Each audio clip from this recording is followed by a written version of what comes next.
Dan, tell me more about how you want to help transform business leaders. You have a goal of redeeming work. You want to make the workplace and how we show up in the workplace more honorable. But give me some practical ways, like, a business leader is listening to this podcast. And what are some things that person could start to think about when it comes to doing business a different way that honors people in a more genuine way? Yeah, I mean, what I would say is I have yet to meet a person, in all seriousness, I've yet to meet a person, and I've yet to hear a story of a person as an individual who's done it honorably, right, that can brag about how they did it, that hasn't put these principles that we're talking into play. What I would say to a business person is, don't lose sight of what made you successful.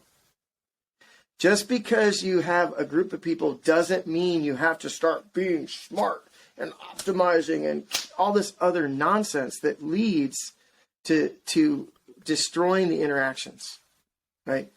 There's usually two types, at least small business owners that are growing their businesses. There's usually, there's the one that's sort of like the rainmaker person, he or she's out there in the marketplace and they're just out attracting relationships and people love them, all that. And then there's the sort of internal, wizard or whatever that is just a great artisan. And that man or woman is just so phenomenal at what they do that the marketplace is like, oh my God, you just got to work with this person.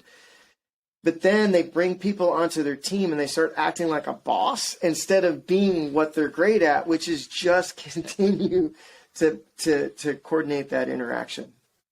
And if they focus on coordinating interactions in an honorable way, in a way that they could brag to their loved ones about, not about like how much they moved the needle or how many dollars, but like, hey, this person showed up and I was there for him as a human, right? And we've got systems at our workplace that allow for that. And we've got systems in our workplace that allow for us to be humans. It's not surprising that incredible results follow behind that. It's just not. It's just not, right? And if we go back to the Taco Del Mar story, when I told people, if you act like a robot, you'll get tipped like a machine. If you show up like a person, people will tip you like a machine. It's the same thing. It's the same thing, right? So if you're a boss and you show up like a boss, they'll treat you like a boss. If you show up like a person who genuinely cares about them as a person, they'll think it, right?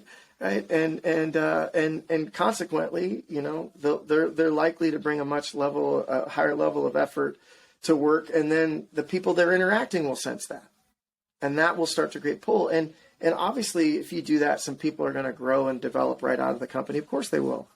That would be, to me, if you want to have metrics, like metrics would be, how many people did we graduate from our system? I mean, that's a way better measure than, how many did we force to stay? Yeah. Which is what retention is. Yeah. You've talked a little bit about pull during our time, Dan.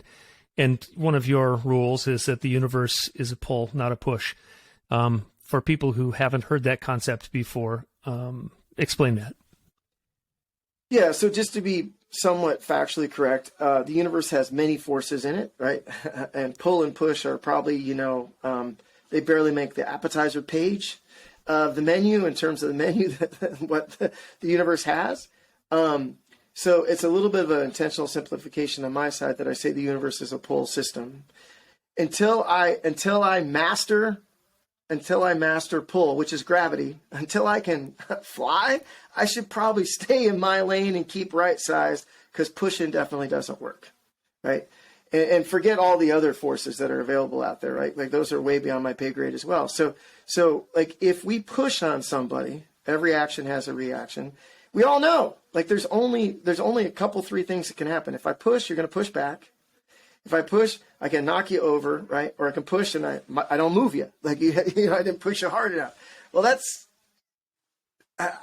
my ego is such, is that I can push, like I have a pushy personality, but I actually want you to come along because you want to come along. So what I I was shown and what I've seen in my own practical experience in every facet of my life is that if I create an environment of pull, there's a whole bunch of people that just pass. That's okay.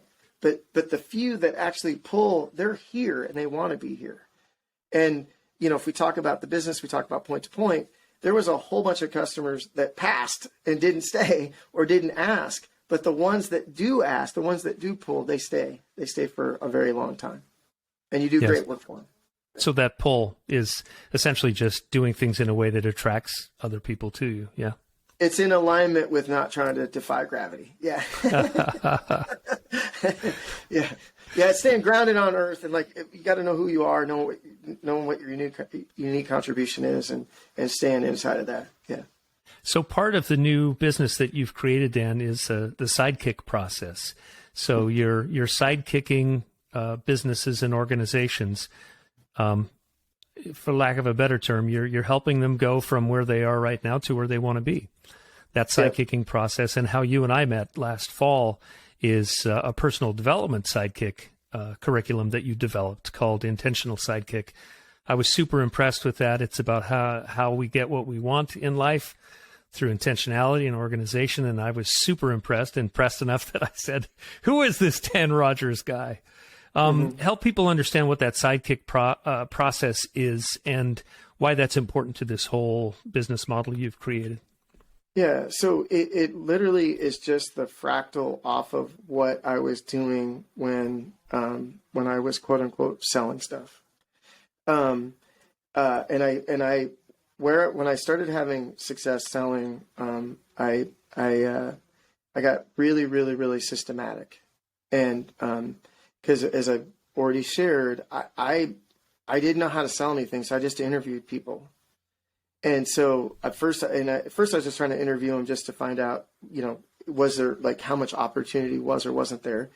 And that was pretty easy to do. But then in the course of them answering those questions, I also got to find out what type of person they were. And I was generalizing for sure. I wasn't getting, it was usually only about 30 minutes, sometimes 45 minutes long to go run through the whole thing. But I asked them the same questions every single time and in the same order.